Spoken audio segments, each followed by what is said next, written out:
to talk about Ready to Love season 11, episode 11, y'all. We nearing the end. We are nearing the end. It looks like next episode we are going to the bridge. We going to the bridge, y'all. You know what? How are y'all feeling about this season? You know what? I really enjoyed this season. I think that the people on this show are very interesting. I think the characters are very interesting. I think it's such a diversity of different personalities and characteristics. I like the fact that I can't fully predict the endings. Be honest with you, I don't know who's going to say yes, who's going to say no. I think there's all a lot of uniqueness to it. Just because I like the characters don't mean I really like the people, though. There's a few people, i.e. Lauren, I don't like them. But you know what? She brought something interesting to the show, even if it's that I don't particularly care for her personality. I thought she brought a uniqueness to the show. I think everyone brought a level of value to this show, whether or not it's a person, a guy you would want to date, or whether it's a girl you would want to be friends with. That's not my criteria. I don't need to be, I wouldn't want to have to date every man, and I wouldn't want to have to be friends with every woman for me to still see value in what they brought to the show. But I want to say Dominique came in hot. She sure did. Dominique came in hot and Lauren came in entitled. And in the end, for this episode, Lauren went home as she should. I was happy about that. We're going to talk about it more in depth as we get to start talking about some of her scenes. But overall, I'm glad they sent her home. She came in real entitled. In fact, I want to say this. Do I believe that Lauren really liked Bellow? No. I think Lauren, I know before I was saying Lauren just wants to be on the show for YouTube or whatever. Lauren cared more about beating Dominique than it was about actually being with Bellow. I think what was more Lauren's goal was to have Bellow basically not claim Dominique out loud and in person. That seemed to be her goal. I need you to say something bad about Dominique. I need you to, I don't want to call it disown and use words like Dominique of ownership, but I need you to say it publicly, not because I want you, not because I need clarity, because really Lauren already had all the clarity she needed, which was he doesn't really want you. You had your clarity. But what Lauren was really going for is, I don't want to just know you don't want me. I need you. I'm going to force you to also, in a way, not claim Dominique, right? What's the next best thing when you lose? The other person loses too. And that's the part of Lauren's personality I didn't like. I didn't like that she doesn't take any accountability. And we later found out that the way her friends treated Vince on that date, surrounding the whole height, well, I thought it was, like even the brother said, disrespectful. She didn't think it was, and she's kind of known for that. But we're going to get into it. First of all, the show started off with, the men's lounge, and Tommy making a joke about Darius's Games of Thrones wardrobe all season long. And as much, like I said, this is another thing, as much as I don't like Darius's wardrobe, at least he brought some flavor. And who would have known that in a lot of these arguments or disagreements that Darius had this episode with Ashley and other people, mainly Ashley, who would have thought that I would be sitting here saying, I agree with Darius. Darius, pimp daddy Darius. But I'm going to tell you, Darius, I was on your side when it came to Ashley. Sure, was there something you could have not said and done differently?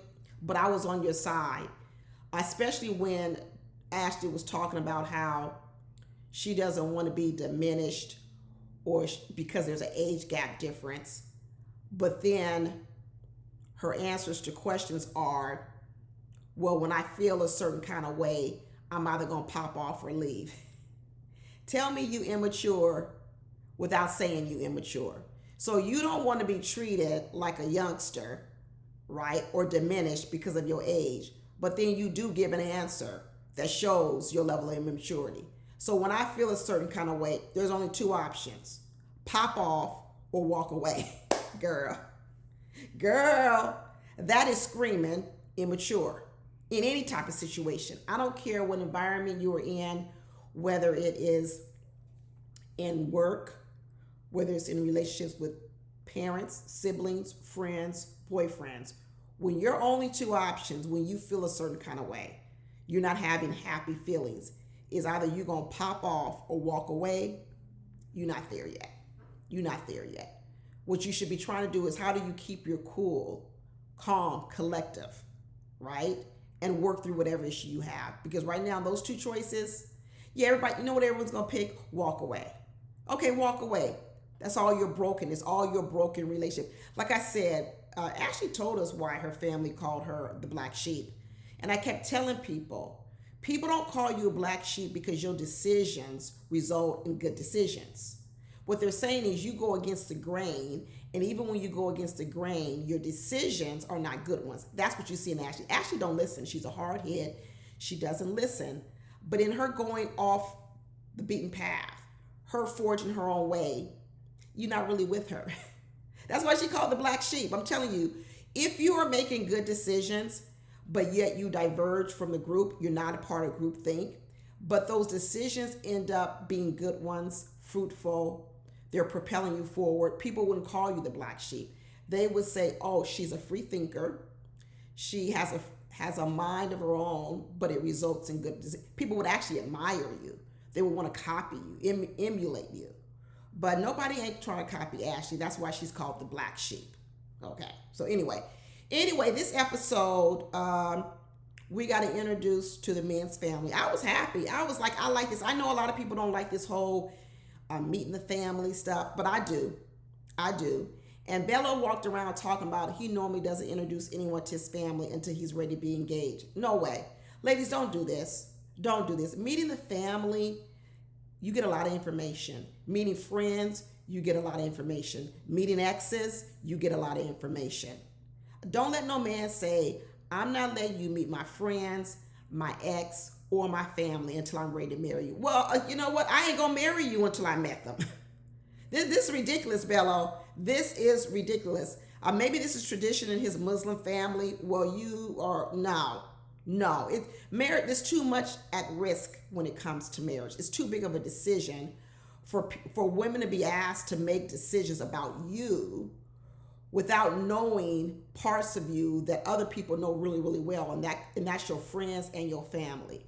I would need to meet the friends, the family, the co-workers.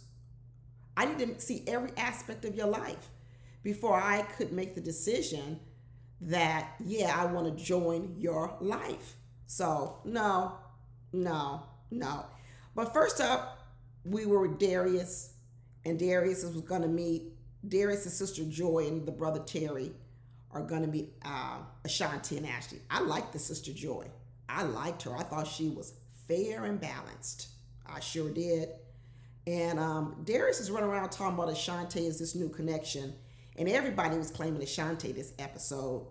And, you know, I know I said that I like all these characters, and I said I don't have to like them as friends or anything. But I'm going to tell you, I like Ashanti.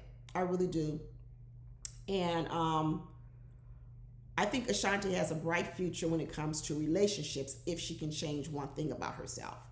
I like the idea that Ashanti presents that she can be friends with the guys, because I think that is needed. I think men need to feel like they can hang out with you, that you could be a friend.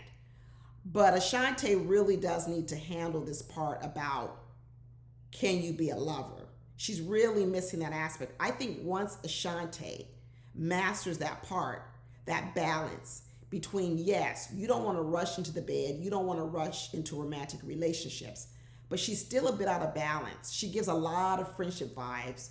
So I think a lot of men feel very safe and comfortable with her, but that's not what it takes for the men to want to go to the next level. They've also got to see you as a lover. And I think Ashanti, if she just works on that part, I think she's got a winning strategy, right? If marriage is what she wants. Like I said, this is only for if that's what she wants. If she just wants to date, go out on dates, Ashanti, I think, would have a lot of dates. Yeah.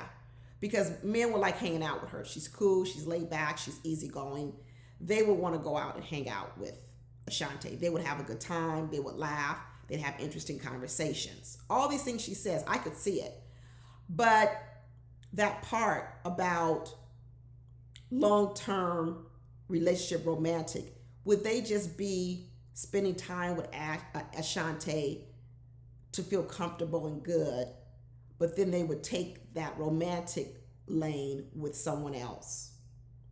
You know, I don't know. That's what I'm getting from Ashante. Ashante says she and Darius, they have fun on the phone. They're joking all the time. He's so cool, cool, cool. You know what I mean? Like, even words that Ashante uses, like cool, it just gives friend vibes. She needs to really revamp that. You know,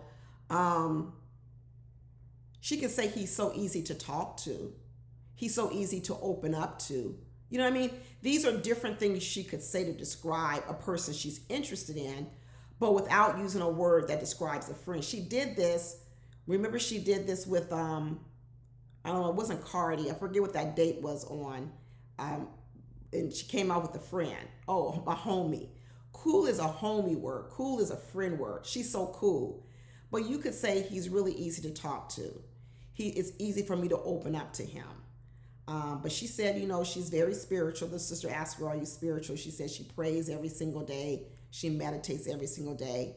And Darius said he was really impressed with her answers, you know. But Ashley walked in and saw that Ashante was there and said, I'm confused. I'm confused over why am I even here with Ashante, because I thought my connection with Darius was solid. And so I don't even know why she's here. And at the time, I didn't know that Ashante had a 10-year-old daughter. Later on, we find out Ashante's not necessarily interested all the way of having more kids. She could be just fine, you know, not having children. Doesn't mean that she said she wouldn't, but she gave hints that if she didn't have any more children, she could be just fine. You see what I'm saying? And Ashley doesn't have any children. She definitely wants more children. But they started getting in this conversation. This is where the conversation really went left with Ashley. And the sister started talking about how Darius is into fashion, which we know he is. He's into these industries and these lanes in business, in which those lanes are also occupied by a lot of women. So as a result of his profession and what he does, I guess, he comes across a lot of women. And so Ashley spoke up and says, you know what, well, I don't like no man that's too accessible to other women. And the sister said, well, hold on, you might have a problem with Darius because he is surrounded by women. But what was interesting about what the sister said about Darius was when Darius is with a woman, he's going to put her to work. And we said that. We said that. That's sort of like the pimpness in Darius. Darius views women in terms of what kind of money could I make off this woman? How could this woman put some money in my pocket? It's the pimp vibe. It's like, how can I make money off her? And that's the part of Darius I don't really like. And even the sister validated it. This is why it's important to meet family, because she validated what my concern was about Darius, is that Darius looks at you as what is your usefulness. Even the line of questioning, he talks to Ashley about, well, what would you bring into the relationship? I don't think there's anything wrong with asking a person what are their valuable attributes that they've developed over the years. But with Darius, there's a tinge of, what could you do for me? That's the part about Darius's line of questioning I didn't like. But like I said, I already know what parts of Darius I don't like. But I think in this little exchange, this is when I start to see some more real problems with Ashley and even her answers. Even the sister people say, you know what? You are really guarded. Well, it's a level beyond guarded. It's stubborn. It's guarded. It's stubborn. No one can tell you anything. You don't listen. Okay? And this is also what she said her family said about her. And let me tell you something. When you're not a person who can listen, you can't learn. There's nothing wrong with taking in information. Now, you then, once you take in the information, you can decide to throw away the bone, eat the meat and throw away the bone. And you don't even have to tell a person what meat, part of the meat you ate. Just let them talk. And whether or not you agree or disagree, you don't always have to voice everything. And I think that's Ashley's problem. I think Ashley's problem is she thinks that she's very mature and she thinks what she's saying sounds good. But what Darius said was correct. That's some dumbass shit. And I've never heard a 40-year-old woman, I don't know if Ashley's 40, but say some dumbass shit. And it is very dumb to say, I'm not going to be cooking or cleaning. That's dumb. Okay. Now you might want to say that I feel household duties should be shared. If we're both working or whatever our duties are in the house, household duties can be shared. But to come into a space and say you're not cooking or cleaning, okay, I think that language left out the nuance of cooking and cleaning. And it may not have been what Ashley meant, but it's what she said. And I said, that's where the immaturity is. The immaturity is not actually being able to convey something that sounds reasonable and walking into any relationship, I'm not cooking or cleaning. Even if a man said, I'm not cooking or cleaning, that's unreasonable. And so then she said, well, what's submission to you? Submission ain't being a maid. That's not what the question was. The question was, what was submission? Not what it's not. What is it to you? Whether or not you like the question, whether or not the question triggered you. She said submission is damsel in distress. No, it's not. Damsel in distress is when actually the man is catering to you because you're in distress. So what he's doing is he's looking out for you. Submission, what Darius pointed out, was actually you submitting to another person. Now, submission doesn't have to be one way, right? There should be times in the damsel in distress moment, Ashley, when your man comes to your aid, he helps you out. But there should also be times when you're there to help out your partner. But what Ashley concentrated on was the way in which she wants to diverge. This is the black sheep. Not looking for things in common, but looking for things in which they can be different and say things different. The antagonist. You see what I'm saying?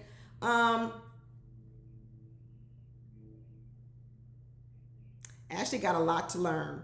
And then she started bringing in what some men use submission as a way to control women, and they use Bible verses.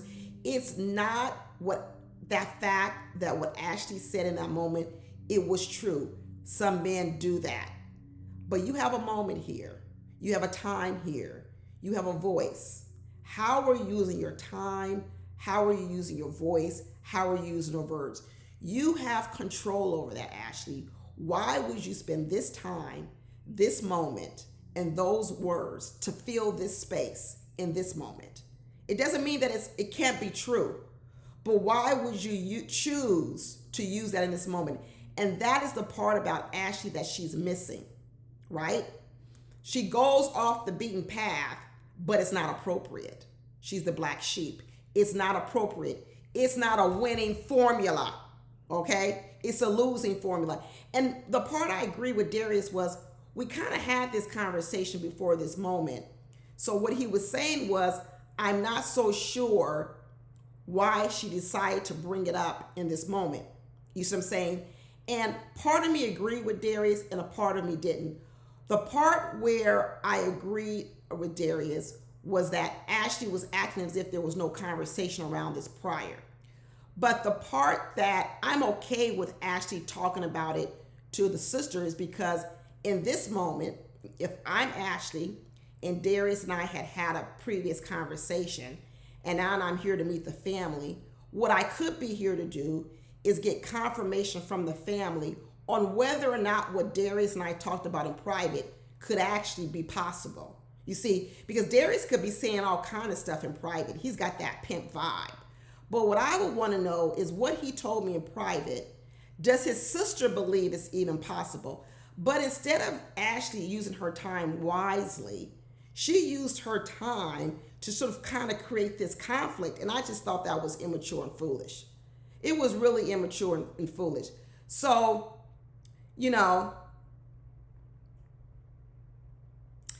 I said last time with Ashley, it seemed like the only thing that she liked about Darius was the fact that he was bringing her furs to wear. And then, like she said, the damsel in distress, she didn't have a car. Her car was in the shop, and he let her use her car. Those seem to be the most important things to her.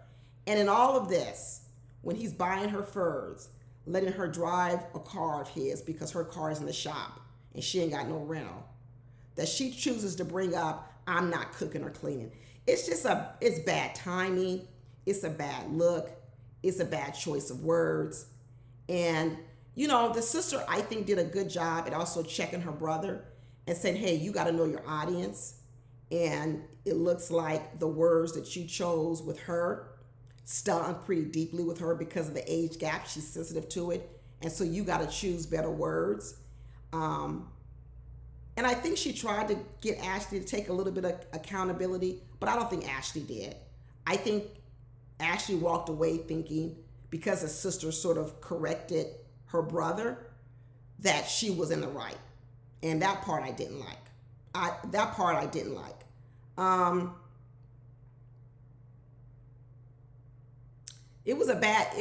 think Ashley felt it wasn't a good meeting, but then later on, because the sister sort of corrected Darius, I think she felt she was in the right. And I think she walked away kind of with the wrong feeling. I don't know. We're going to talk about the meeting they had later on. But then we got to see Vince and Donna. And Vince and Donna and the brother Lawrence. And I'm liking his family members. I like the brother, right? And he was going to get to meet Donna and also get to meet Lauren. And I guess the thing they want to talk about the most is Donna's timeline. And then they want to talk about, why is Lauren here? Lauren came in shaking hands, and Donna came in talking about she wouldn't be married in 2025. Well, that's over with. So when was this filmed, in 2024, or was this filmed in 2025? Because for Donna to be talking about, I want to be engaged in 2025, was that a year from 2024, or was she still in 2025 talking about I want to be engaged within a year, within this same year? To be a person who's so precise, maybe that's why she was so specific, but she should have known that was a little bit, if they're in 2025, what are you talking about, Donna? And this goes back to, I think, sometimes with women who are in academia or has had a lot of time in accomplishing goals through academics. And I think when you look at Donna has been very successful. To have gone through a bachelor's degree, a master's degree, and now in a PhD program, undoubtedly Donna is very successful in academics, right? And what Donna could be thinking is, when you set a goal and you achieve your goal. I agree with you, Donna. And I think Donna is equating setting a goal from getting a bachelor's, a master's, and a PhD with the same thing as setting a goal to be married or engaged at the end of 2025.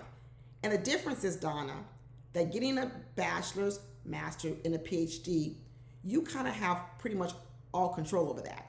As long as you study, as long as you get good grades, as long as you do the work, your outcome will be a PhD. Because no one really can interfere with that. No one can stop you from that. You actually don't even need, besides your professors, of course, any person's approval. But when you talk about engagement, it's not a decision by yourself. So this idea of her coming in with this goal, I think she framed it wrong. She can say that my wish, I would love to meet a person, fall in love, and have a whirlwind romance and get married. But I also understand that I wouldn't get engaged to a man if it wasn't the right person, right? You've got to leave some room, Donna, for sensibility. And a person's got to know that you're leaving room, which is so weird since she is a person that's rooted in logic, that she couldn't dream and say, hey, I'd love to meet a man and have a whirlwind relationship and get married within 1 year. I would love for us just to click that fast. But I know that it may not happen that fast, right? And I wouldn't want to be married or engaged to a person in which we haven't had the time to fully develop the relationship. And then you could wrap a boundary around it and say, but in order for me even to pursue that path with the person, I would need to know that their end goal is marriage at some point in time, right? I wouldn't want to be in a relationship where someone has an open-ended timeline or nothing reasonable, right? But she didn't thread that conversation quickly. She kind of was really dogmatic in her viewpoint, and it left no wiggle room. That's why I don't know what Vince is going to do on the end, because Vince is a realist, and that pigeonholing him into a corner in a box, I don't know if it's going to work well on him, even if he likes Donna.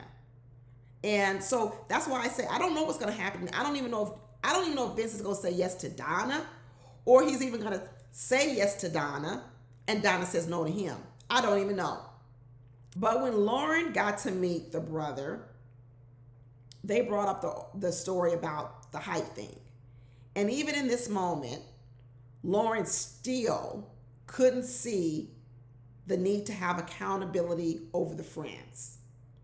And once again, I agree with the brother, and I agree with Vince. And Lauren was in the wrong. Now, let me tell you, when that brother asked, what did you do wrong in a previous relationship that contributed to the breakup? I said, wow, look at this answer from Lauren. Lauren told the story that her problem was she didn't require much. No, what did you do? What did you do wrong, in which you want to correct? So she starts off the story, first of all, basically throwing the boyfriend under the bus. That's not what we're asking, Lauren. We're asking you to take accountability for something. So right off the bat, she's starting the story with throwing the boyfriend under the bus, whereas she lowered her standards. Ugh, girl. Then she said, once she helped that man, another thrown under the bus. One is, I didn't require much. She threw him under the bus. Second is, I helped him become a better person. We still ain't learned nothing, Lauren, about what did you do about you, okay? I helped him become a better person. Great. Then, once he became a better person, it sounds like that man said, listen, I've grown. I've become a better person. Now I want you to give me some respect. And Lauren still didn't want to respect the man. Just like those women that she was with disrespected Vince over that 6'2" thing, this is who Lauren is. This is who she is. So this is what I suspect. I suspect that a lot of men want to be with Lauren just because of her looks. In that last relationship, that man, maybe he wasn't that high in his career or whatever. Maybe I believe Lauren. Along the way, because he really wanted to be with Lauren, right? And he wasn't at maybe her level in terms of career, he worked really hard to become the things and get the things that he felt she would then value him for. So he said, wow, Lauren talks down to me now because I'm not this and that. This sounds like this is what this guy is saying.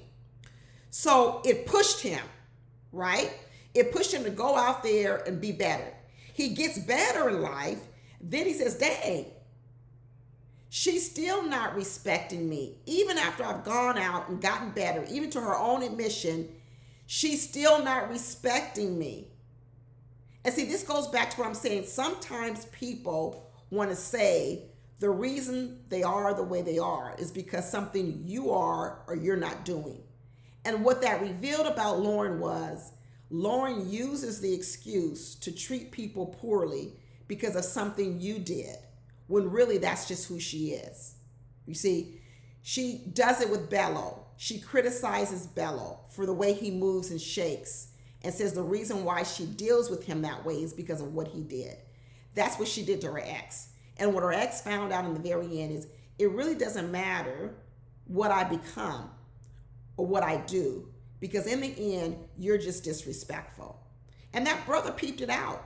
And we've seen that she's disrespectful to women and she's disrespectful to men. And she comes into any situation with a sense of entitlement. And in the end, that brother was like, I don't want to hear an interview question about when someone tells me what are the things you need to work on? And then you talk about, oh, I'm just too loyal. No, that's an interview question. And she says, well, I'm trying to set it up. Girl, don't set it up. Get to the point. Get to the point. But she said she couldn't be supportive.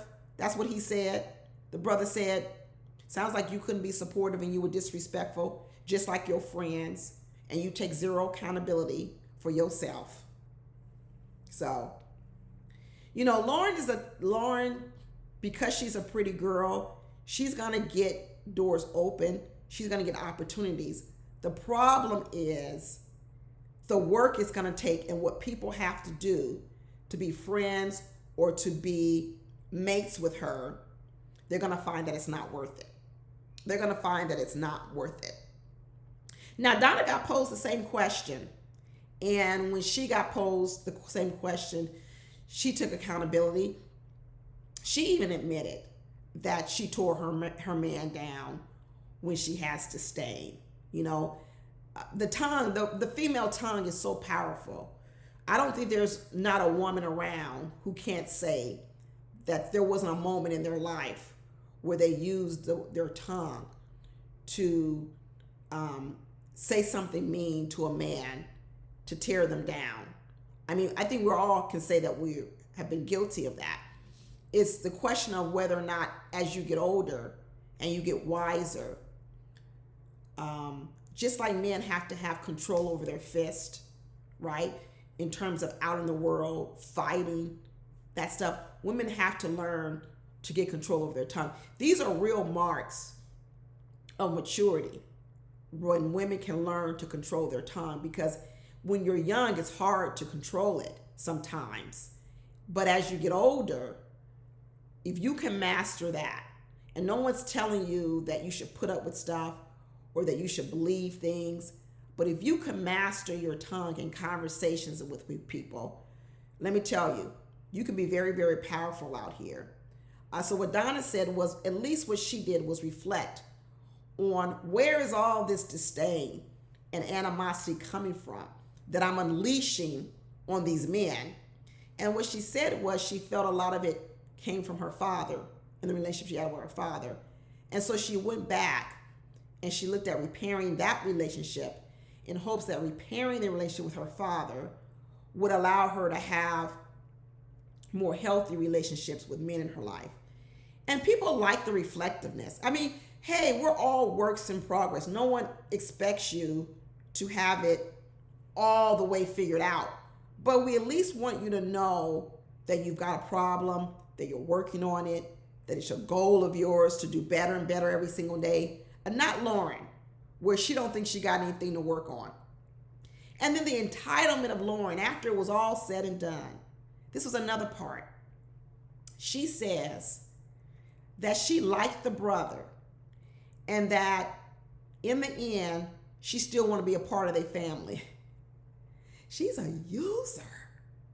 Really? Really? She gives nothing and wants to receive everything. Woo! Talk about a vampire. Too much.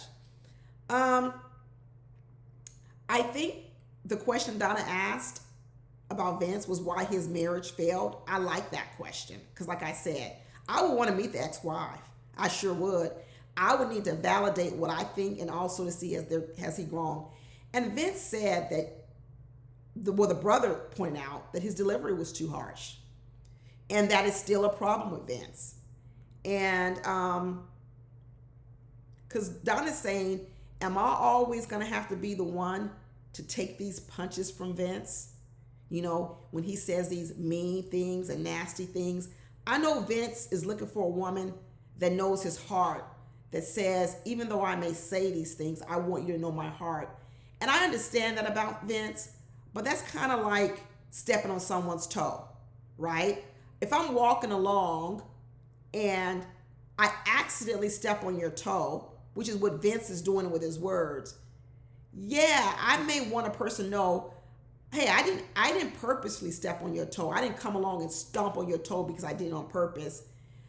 In my own clumsiness, in my own not knowing how to read a room, where I am, watching where I'm stepped, not paying attention, I stepped on your toe. Whether it was an accident or deliberate, it's still painful to the person whose toe I stepped on. And that's what Vince is. He's asking for grace in areas where he needs to do more work. He said, oh, I wasn't watching where I was going. I wasn't thinking ahead. I wasn't watching my steps.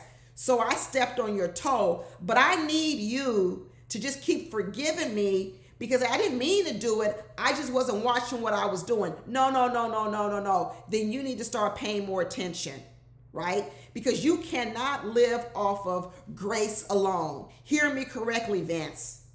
You cannot live off of grace and alone.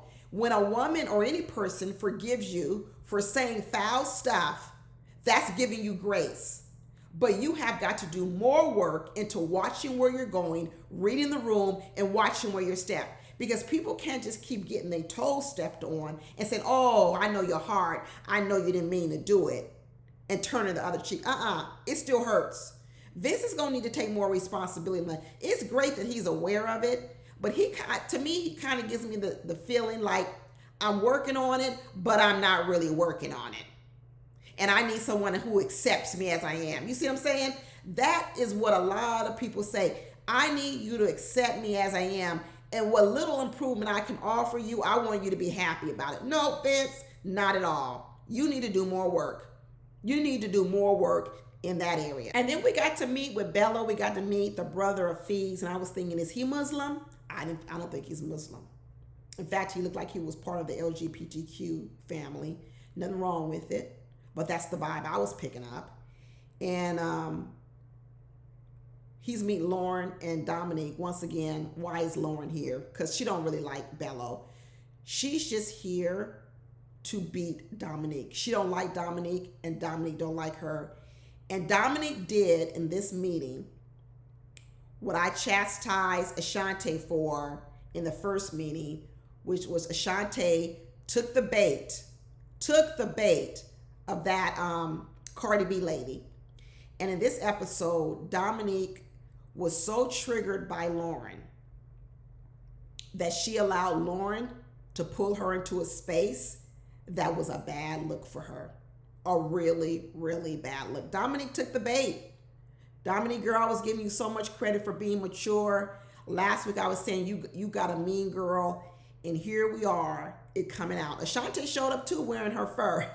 Ashanti said, I'm going to come up in here giving friend vibes wherever I go. And in the end, I may come out a winner, not because I really won. It's because the other people fumbled. You know the difference? The difference is when you win because you were the one that scored the points. You were the one that was the clear winner. Ashanti is winning through forfeits, fumbles, because right now, Dominique, I thought she would have fumbled the ball with Bellow. I really thought she was fumbling the ball, but Bellow is showing me something interesting by still being in it. One is I think Bellow loves a fashionable woman. And one of the reasons why I think he's even liking Ashanti more is because Ashanti is bringing the furs, she's bringing the fashion, and that's giving Dominique a run for her money. I know Dominique likes his shapewear. Dominique, oh my gosh, Dominique, you need to send a pair of your shapewear over to Donna, because them shorts she showed up in with Vince on that date, send her a pair. Do you have it in her skin tone? Because I send it to her, because Donna, you need to have on some shapewear. That did not look good. And your man Vince tried to tell you. He tried to tell you, but you didn't get it. Just for a tangent for a minute, Donna is so busy trying to make men see her body and not her brain that is kind of looking foolish. I have not really liked Donna's choice of clothes. I really haven't. And something tells me she's so tired of men just seeing that strong brain of hers and then maybe possibly not feeling attracted to it because maybe they feel it's too powerful. I don't know. or gets in the way, she now tries to distract them with overly sexy clothes, but they're not good looks. You know, I talked about it before with her titties hanging out. Now her ass is hanging out. Donna, girl. No. Maybe go talk to Dominique and let her style you. You know, let Dominique style you, Donna, because this ain't it. But anyway, Dominique came in and said she ain't worried about none of these women because she met her person. I was like, dang. And then she even said she feels like she got ownership. She said the words ownership. And the brother picked up on it. I picked up on it and said, ownership? I don't want anyone describing me as ownership. I'm not a piece of property. I'm not a piece of meat. I'm not cattle. Okay? And I just thought, Dominique, what are you doing? I think she's trying to come off as confident, but it's not coming off as confident anymore. It's actually coming off as, just like her brother said, possessive, delusional, a little bit crazy. And then when Lauren got there, she lost all control. She started jumping in the middle of Bellow and the brother's questioning of Lauren and jump in the middle. Now, to understand, she's irritated by Lauren because what she knows is Lauren don't really like Bellow. She knows it. I get it, Dominique. You know it. We see it. But she takes it upon herself to be the one to call out Lauren. And that's not her job. That's really not her job. But in the end, hey, the brother tried to tell Bellow that it's a no to Dominique. She's too possessive. She's going to be too controlling, too much of this ownership stuff. And he liked Lauren and Ashante better. And Bellow is going to disregard the information because I think what Bellow likes is that Dominique's personality, that nastiness, that meanness, right now, she's only shown that to other women and people that she doesn't have a use for. But to him, she has shown him nothing but kindness. But here's the problem, Bellow. When you see the way that Dominique treats other people, when she gets a certain kind of way, mad at them, fed up with them, you're not going to always be in the good graces of your wife, your girlfriend. So what you got to be prepared for is that nastiness she showed Devin, the nastiness she showed Cardi, the nastiness she's showing Lauren. When she's fed up with them or done with them, she will show you that too. You see, but right now, Bellow is saying he too knows that Lauren's fake. Lauren running around talking about she's a multiplier. I multiply people. Girl, Lauren thinks really highly of herself. And she might be the only one, actually. But Dominique was calling Lauren on all her mess. And every time Dominique called Lauren on her mess, Lauren kept turning it to Bellow and basically saying, you gonna put up with this? You gonna let her control you like this? You gonna let her talk to you about this? She never really dealt with what Dominique was actually saying about her. All she did was put it back on Bellow and say, why are you letting her punk you like this? You see, because that in the end was what Lauren's goal was. Lauren's the type of person where she don't maybe really want you, but she wants you to push aside other people for her, but she don't really want to like you and appreciate you either. It's really sort of a cruel way of engaging with people. You know what I mean? They had a little bit of conversation about Ashante brought up the baby. The brother was saying, I ain't never met that baby. I never met the baby. And Bellow said he's gone and seen the child 3 times in the last year, I believe. But Ashante said, he's Muslim, I'm not. How would that work out in agreements in the household? It won't. And then even when Ashanti left, she gave the brother a hug. Said, "Oh, I like you. You silly like me. Another friend." Ashanti gonna make a friend. That is something Ashanti's gonna do. She gonna make a friend wherever she goes. And as long as that's all she's interested in, keep doing what you're doing. Keep doing what you're doing, Ashanti. But if you ever want to move from friend to wife, girlfriend, or whatever else, you're gonna need to put a little bit more seasoning on your meat. Because right now, you giving, let's share a sandwich.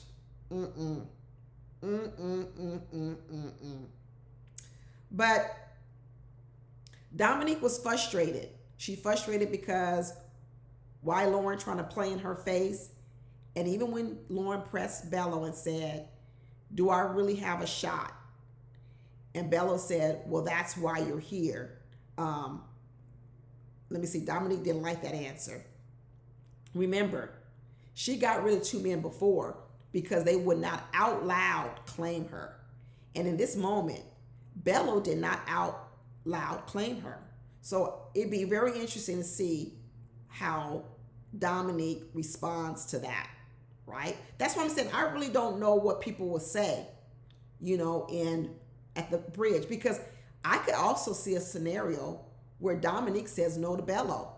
I'm not gonna lie, because Dominique has said plenty of times, if you do not claim me out loud with your chest, I'm not the girl. And in that moment, Bellow wasn't willing to put Dominique under the bus. Now later on, he eliminates her. So maybe that becomes all Dominique needed, because in the end, Bellow was the one to put her out. Put her out. And Bellow said, I love my brother, I trust my brother, but I also have my own discernment. And what he's saying is, you just saw one interaction with these ladies. I've seen plenty, and I don't trust Lauren. Bellow knows she's inauthentic. Bellow knows it. But then we got to see another date with Donna and Vince. And that's when Donna showed up in these, I don't know, she said they were shorts, but they looked like baby doll pajamas. I'm not gonna lie. They looked like sexy lingerie. It was inappropriate. Vince was right. Once again, Vince is right. May not have liked his delivery, Donna, but he was right. It was inappropriate. And like I said, if you're gonna wear something like that, you didn't really have the legs for it. I'm not gonna lie, Donna. You're a pretty lady. You're a pretty girl. But you didn't have the legs for that outfit. So don't do that again. I'm just going to tell you, don't. You got a lot of other assets, a lot of things that you can sort of highlight, but that was not the one that you should have highlighted. Not at all. Go get some of that shapewear from Dominique. So Vince says that he's not romantic. You can't be romantic when all you deliver is truth. Vince says, I ain't as romantic as I know you want me to be, Donna, and I can't be romantic when every 5 minutes I'm delivering truth. Not at all. But he says he wants a woman that gets him, a woman that can rely on what she knows about me, not what I say. That's what Vince wants. Ignore what I say. Just believe in my heart. No, do more work, Vince.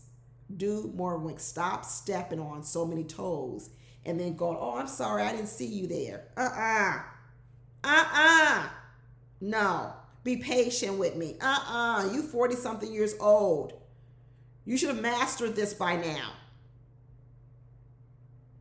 You should have mastered it.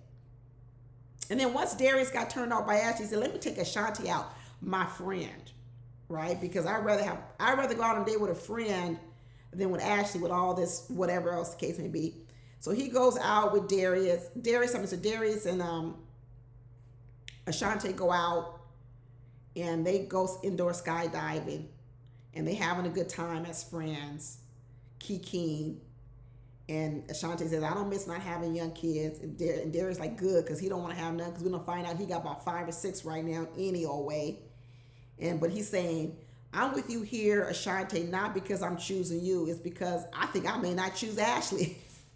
Like I said, Ashanti, you only here because Ashley fumbled the ball, because she missed the field goal. He didn't really throw the ball to you. he didn't. And you got to ask yourself, do you want to just keep being the friend backup? Why? Ashante, you got so much to offer. Stop being the friend backup. And like Darius said, the tortoise and the hare. He even told you out his mouth that I like Ashante's pace, no pressure. And he said, sometimes it's a tortoise and the hare. The race isn't won by the swiftest, who's Ashley. The race is won to the person who endureth in the end. I don't believe it. That's a good old saying, right? That's a good saying in your own personal goals, that the race isn't always about being swift. It's about being enduring to the end, you know, a goal you have. But that's not a good saying in dating. Okay, what that is saying is the girl who's up front, who is the hare, she's not always going to win. It may be the girl in the background plowing and plowing and plowing. Girl, don't believe that. That saying is not appropriate for the dating world. It really, really isn't. But in the end, they deliberated. And they said Lauren was unsupported, disrespectful. Bellow said Lauren is inauthentic. They felt Lauren was attacking Bellow's character. And that's when Vince reveals that even Ashley revealed to him that she don't have much respect for Darius. Woo! And once again, I agree with Darius. That was an inappropriate conversation for Ashley to have with Vince in this setting of a competition of men. Now, if Ashley wants to go and have that conversation with a brother of hers or a friend that's a confidant of hers, okay. But in this scenario, I agree with Darius when he said, no man should be knowing my effing business like that. I agree. I did agree. And once again, Ashley showed her immaturity. Now, did Darius handle it in the right way? No, he didn't. He didn't handle it in the right way, but I do agree that it was out of pocket. And I think in the end, they got back together, and Darius told Ashley that he felt disrespected. And, you know, he's popping off at Vince, but hey, Vince ain't the problem that Ashley came and said those things to him. I thought that was inappropriate that Darius is attacking Vince. I didn't think he should be attacking Vince like that, talking about stay in your lane and all this other kind. It's not Vince's fault that your girl came over there saying all that stuff. You know, what you should be happy about is at least he told you. You know what I mean? What do you want him to do? Maybe he should have just kept his mouth shut and didn't tell you. Maybe that's what he should have done. You know, maybe Ashley would be mad that, you know, Vince betrayed her trust. I don't know. But I guess that's later on how we hear Darius then probably going to try to jump down the neck of Vince. But his anger is misplaced. It's misplaced. You know, Ashley over here, her discernment is probably telling her the truth about Darius. This is what we said, he's a pimp. But she handling it in all the wrong way. You know what I'm saying? It's like we told Vince, hey, some things can be true, but that don't mean that's the way you should present it. That's not the way that you should be handling it. And, you know, later on, Ashley and Darius go out on a date because we got to figure out whether or not he's going to let Ashley go. And they seem like they're going to work it out, you know. So once again, Ashante back on the bench. She back being a bench warmer because now Darius is back into Ashley because Darius says, well, I can admit what I did wrong. And Ashley can't admit nothing she did wrong. She says, well, I just have to give you more grace. When a person tells you that they're going to give you more grace, but you feel like they should take ownership too and accountability, don't let them get away with that. Grace and accountability are two different things. And Ashley says, I got no accountability here. All I got for you is some grace. That's all I got for you. So in the end, Darius says he summoned Ashley to a date. Summoned. Woo! Pimp Daddy Darius says, I summoned Ashley to a date. And that's when Ashley told him, when I hear something I don't like, I'm either gonna pop off or walk away. None of this is lasting. In the end, like I said, I have no idea what these people are gonna do, who they're gonna choose, right? Who's gonna say yes or who's gonna say no. That part I really don't know. But one thing I do know, it ain't gonna last. Ain't no way Darius and Ashley are gonna last. They are not gonna last. I don't know what they're gonna do at this bridge, but they're not gonna last in real life. And Ashley ain't got no self-reflection at all. None whatsoever. But I was happy they sent Lauren home. You know, a lot of people are here because they haven't learned their lessons from previous relationships. The one thing I would hope from Ready to Love, by all of these people coming on Ready to Love, is that they would truly see themselves. I know people get mad at us bloggers or YouTube content creators because they feel we judge them, we jump to conclusions, and all of that could be true. But if you are on Ready to Love, do not throw the baby out with the bathwater. And when I say the baby out with the bathwater is when you're hearing all these YouTube content creators saying things about you, don't just throw away what we're saying, especially if some of the stuff we've said, you've heard it from other people.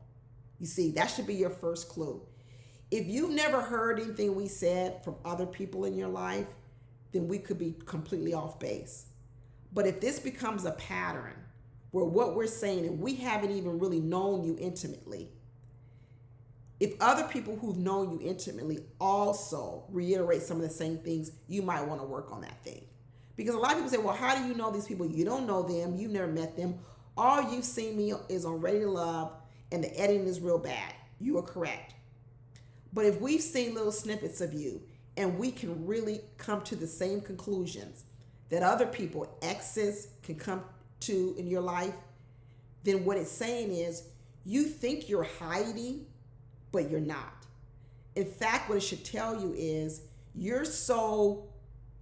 everyone sees you so much that it doesn't even take long to see it. That should be a clue for you. Instead of us calling the YouTubers judgmental, you should say to yourself, wow, how do people who just saw me on Ready to Love for a few seconds, a few minutes, a few edits, peep me out so easily, just like people who've known me? That tells you that you are hiding in plain sight. You think you're doing a great job covering up these red flags in you, but you're not. And until you work on these things, it's going to be difficult for you to possibly find the love and the relationship that you're really looking for. But if we're all so off base, all of us, there's a lot of YouTubers out here reviewing this show. If we're all so off base, throw it out. Throw out the whole chicken. But if we hit on some things that you've heard before, I encourage you to go deep on them. Go deep on them. But anyway, that's all I got, y'all. That's all I got. Talk to y'all later. Bye.